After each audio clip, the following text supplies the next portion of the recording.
Assalamualaikum warahmatullahi wabarakatuh. Saya di sini mewakili teman saya, yaitu ingin menyampaikan atau menjelaskan tentang prediksi penyakit HIV/AIDS menggunakan decision tree dengan dosen pengampu Denny Supriyadi, STM.Com MCE. Perkenalkan, nama saya Muhammad Fikri Gifari dari kelas Informatika A1 dengan NPM 202313100037. Nah, di sini saya akan menjelaskan apa itu decision tree. Decision tree adalah metode pemodelan prediktif yang menggunakan struktur pohon untuk membuat sebuah keputusan berdasarkan kondisi dan aturan yang telah ditetapkan. Nah, merangkum dari Geeks for Geeks, decision tree adalah alat populer yang digunakan berbagai bidang seperti machine learning, data mining, dan data statistik. Metode ini menyediakan berbagai cara intuitif untuk membuat keputusan berdasarkan data. Seperti yang bisa kalian lihat di layar, decision tree itu memiliki beberapa macam struktur. Salah satunya adalah root node. Root node adalah simpul dari decision tree yang merupakan tempat pembagian pertama dari data terjadi. Kedua ada splitting, adalah proses pembagi node menjadi beberapa subnode berdasarkan atribut yang dipilih. Nah, ketiga ada decision node, adalah simpul yang terus menjadi subnode tambahan. Ini adalah titik keputusan di mana data dipisahkan lebih lanjut. Keempat, leaf node, adalah simpul terminal yang tidak dibagi lagi, ini mewakili keputusan akhir. Kelima ada pruning, yaitu proses penghapusan node dari decision tree untuk mengurangi kompleksitas dan meningkatkan generalisasi. Nah, dan terakhir ada branch, bagian dari decision tree yang terdiri dari beberapa node. Ini menggambarkan jalur dari node ke leaf node. Nah, decision tree juga memiliki beberapa cara kerja, yaitu salah satunya bekerja dengan cara membagi data aset, memilih atribut terbaik, membagi dataset, pengulangan proses. Nah, memilih atribut terbaik itu seperti atribut terbaik dibagi menjadi data yang dipilih menggunakan metrik seperti Gini impurity, entropi, atau informasi gain. Nah, membagi dataset itu untuk dibagi menjadi beberapa subset. Dan pengulangan proses adalah proses pemilihan atribut terbaik dan pembagian dataset diulang secara rekursif untuk setiap subset. Nah, decision tree juga memiliki kelemahan dan kelebihan. Kelebihannya adalah sederhana dan mudah dipahami, serbaguna, tidak memerlukan fitur scaling, dan juga menangani hubungan non-linear. Dan untuk kelemahannya yaitu overfitting, ketidakstabilan, dan juga bias terhadap fitur dengan banyak level. Sekian penyampaian materi dari saya, mungkin selanjutnya akan dijelaskan oleh teman saya yang lain. Sesi selanjutnya yaitu sesi saya. Saya di sini akan menjelaskan mengenai studi kasus yang kami pilih, yaitu memprediksi HIV atau AIDS dengan decision tree. Data kasus HIV/AIDS Kota Bandung. Berdasarkan data SIHA, di Oktober 2023, kasus HIV di Jabar ada sebanyak 7.383 kasus dalam periode Januari sampai dengan September. Sedangkan kasus AIDS tercatat sebanyak 1.617 kasus. Dari jumlah tersebut, Kota Bandung jadi wilayah yang menjadi penyumbang angka positif HIV ataupun AIDS terbanyak.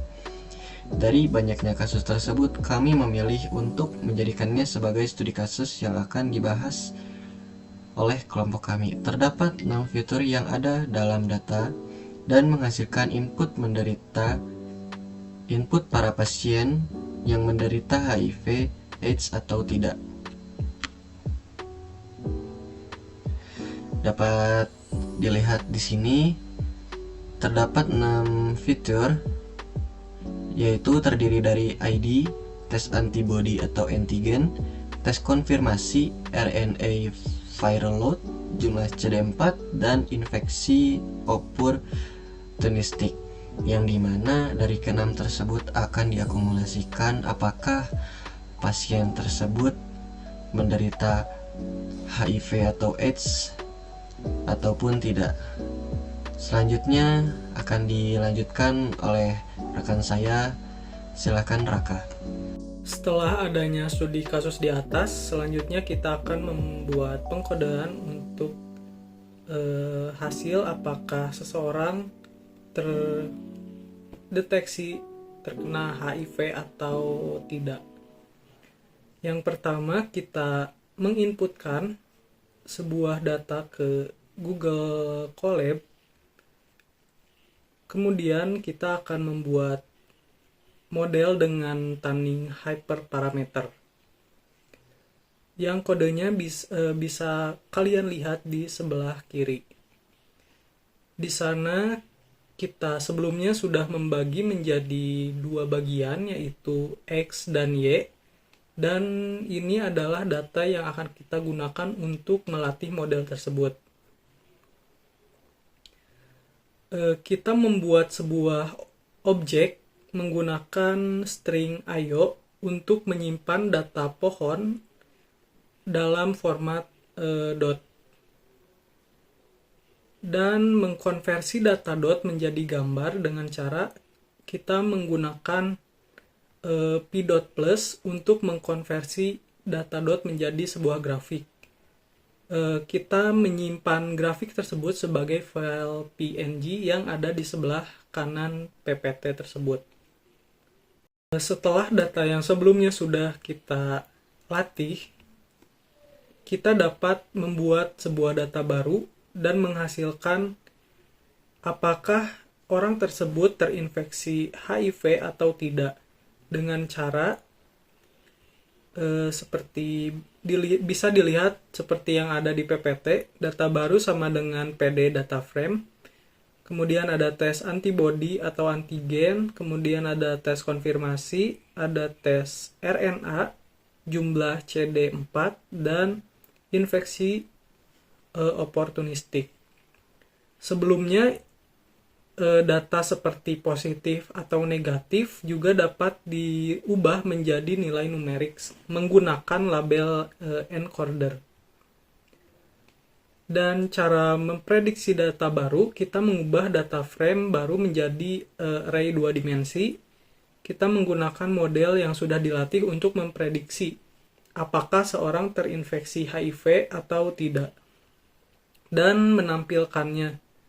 Jika hasil prediksi adalah 0, kita akan mencetak pesan tidak terinfeksi HIV, dan jika hasil prediksi adalah 1, kita akan mencetak pesan terinfeksi HIV. Bisa dilihat seperti yang ada di sebelah hasil. Dengan tes antibody positif, kemudian tes konfirmasi positif, RNA terdeteksi dan jumlah CD4 adalah 2000, infeksi oportunistiknya ya, maka data tersebut resmi terinfeksi HIV. Baik, sekian yang dapat kelompok kami sampaikan. Terima kasih. Maaf atas segala kekurangan dan kesalahannya. Wassalamualaikum warahmatullahi wabarakatuh.